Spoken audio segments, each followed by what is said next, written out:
Hi folks, so today we're going to be changing the oil on this BMW 318Ci. I have the car jacked up at the moment and just about to go underneath, crack open the oil pan or take off the plug, whatever we're going to call it, and get the oil draining. So I'm only doing an oil change today because this car is going up for sale. So if you look underneath the engine, you'll see this, now I don't have the cover for this, it came without it, but there's normally a plastic cover that goes over it, and if you look closely, there's the drain plug. So I've got my basin, it's a 17mm socket that's needed, don't know if you can tell,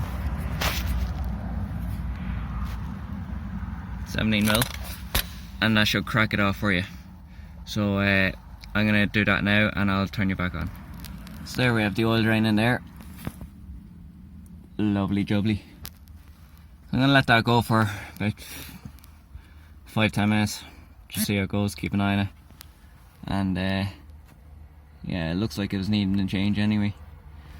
So I'll turn you on when it's finished. Okay, so that's pretty much drained. A couple of little droplets, but I'm not going to worry too much about them. I'm going to pop my plug back in, tighten her up, and we'll fill her up with oil.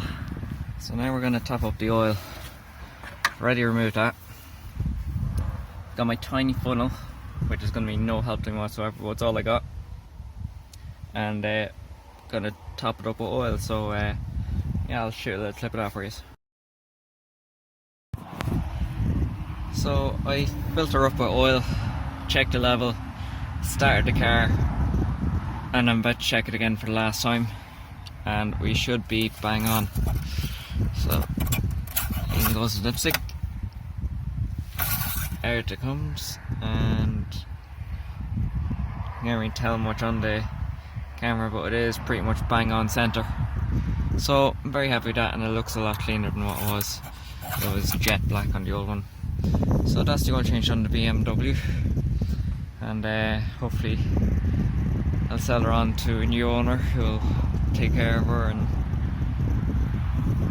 she'll go on forever. So thanks for watching.